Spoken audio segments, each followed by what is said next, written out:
Idli தோசைக்கெல்லாம் set ஆகிற மாதிரி சூப்பரான டேஸ்ட்டில் காரசாரமாக ஒரு அருமையான சட்னி எப்படி செய்யலாம் அப்படின்னு தான் நம்ம இன்னைக்கு பார்க்க போகிறோம். அதுக்கு முன்னாடி இப்போ தான் என்னோட வீடியோவை நீங்கள் ஃபஸ்ட் டைம் பார்க்குறீங்களா, ப்ளீஸ் லைக் அண்ட் சப்ஸ்கிரைப் பண்ணிடுங்க. அப்போ தான் வீடியோ போடுற எனக்கும் கொஞ்சம் என்கரேஜிங்காக இருக்கும். இப்போ வாங்க ரொம்பலாம் டைம் வேஸ்ட் பண்ணாமல் சூப்பரான டேஸ்ட்டில் சட்னி எப்படி செய்யலாம் அப்படிங்கிறத நம்ம வீடியோக்குள்ளே போய் பார்க்கலாம். வெல்கம் டு சாட்சி சமையல். இந்த சட்னி பண்ணுறதுக்கு ஒரு கடாய் எடுத்து வச்சுக்கோங்க. அதில் நான் இன்னைக்கு ஒரு 2 ஸ்பூன் அளவுக்கு எண்ணெய் சேர்த்துக்கிறேன். இந்த சட்னி பண்ணுறதுக்கு நல்லெண்ணெய் ஊற்றி பண்ணினீங்கன்னா ரொம்ப சூப்பரான டேஸ்ட்டில் இருக்கும். எண்ணெய் நல்லா காஞ்சதும் இதில் 1 ஸ்பூன் ஜீரகம், 2 ஸ்பூன் கடலை பருப்பு, ஒரு 6லேருந்து 7 பல் பூண்டு எடுத்து வச்சிருக்கேன். அதையும் இதில் போட்டு நல்லா பொரிஞ்சு வர வரைக்கும் நல்லா வறுத்து விட்டுக்கோங்க.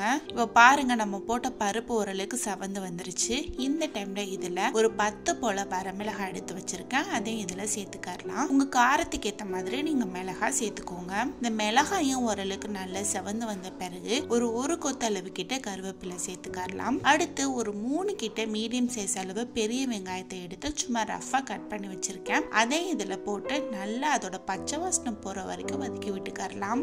இந்த மாதிரி வெங்காய சட்னி வச்சீங்கன்னா ரொம்ப சூப்பரான டேஸ்ட்ல இருக்கும். வெங்காயம் வதக்கி விட்டுட்டே இருக்கும் போது இதுக்கு தேவையான அளவு உப்பும் போட்டு நல்லா வதக்கி விட்டுக்கோங்க. வெங்காயம் நல்லா வதங்கி வந்தாதான் வெங்காய சட்னி சாப்பிடும் போது அதோட ஸ்மெல் வராம இருக்கும். அதனால முடிஞ்ச வர நல்ல சிம்ல வச்சு அதோட பச்சை வாசனை போற வரைக்கும் நல்லா வதக்கி விட்டுக்கோங்க. இப்ப பாருங்க, ஒரு 2லேருந்து 3 நிமிஷத்துக்கிட்ட நான் நல்லா வதக்கி விட்டுட்டேன். இந்த டைம்ல நல்ல மீடியம் ஃபிளேம்ல வச்சு மூடி வச்சிடலாம். இது ஒரு நல்ல கண்ணாடி பதத்துக்கு வரட்டும். ஒரு 2லேருந்து 3 நிமிஷத்துக்கிட்ட ஆயிடுச்சு. இப்ப ஓபன் பண்ணி பார்க்கலாம். பாருங்க, வெங்காயம் நல்ல ஒரு கண்ணாடி பதத்துக்கு வந்துருச்சு. இந்த அளவு வர வரைக்கும் கண்டிப்பா வதக்கி விடணும். இந்த டைம்ல இதுல ஒரு சின்ன லெமன் சைஸ் அளவு புளி எடுத்து வச்சிருக்கேன். அதையும் இதுல சேர்த்துக்கலாம். இப்போ இந்த புளியையும் போட்டு ரொம்ப நேரம்லாம் வதக்கி விட தேவையில்லை. ஒரு 1லேருந்து 2 நிமிஷம் மட்டும் நல்லா அந்த சூட்லயே வதக்கி விட்டுட்டு இது நல்லா ஆற வச்ச பிறகு ஒரு மிக்ஸி ஜார்ல போட்டு நார்மலா எப்பவும் சட்னிக்கு அரைக்கிற மாதிரி அரைக்காம லைட்டா 1-2 அங்கங்க வெங்காயம் இருக்கிற மாதிரி அரைச்சி எடுத்துட்டு வந்துக்கோங்க. இப்ப பாருங்க, நான் அரைச்சிட்டு வந்த சட்னி இந்த பவுல்ல சேர்த்துக்கிறேன். உங்களுக்கு பார்க்கும் போதே தெரியும் சட்னி 1-2 இருக்கிறது.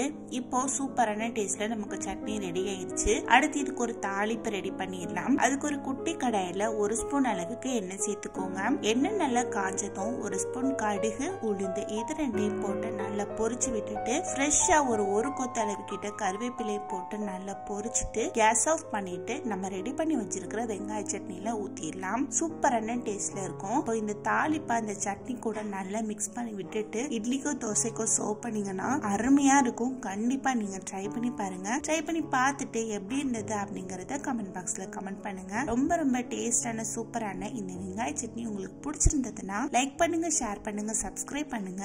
அப்படியே பக்கத்துல இருக்கிற பெல் ஐகானை கிளிக் பண்ணுங்க. தேங்க்ஸ் ஃபார் வாட்சிங்.